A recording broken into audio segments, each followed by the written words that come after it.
政改冇米粥，大家嘥咁多氣力傾普選，一定好肚餓噶啦！嚟啦，食翻碗粥先啦！打開蓋，咦，冇米粥嚟嘅？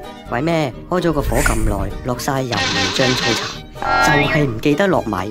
傾政改，加鹽加醋，仲要拗公民提名，係都唔跟基本法，咪得翻碗冇米粥咯。嗱，想煲靚粥，首先要跟食譜，煲粥冇個譜，煲咗拎嚟倒。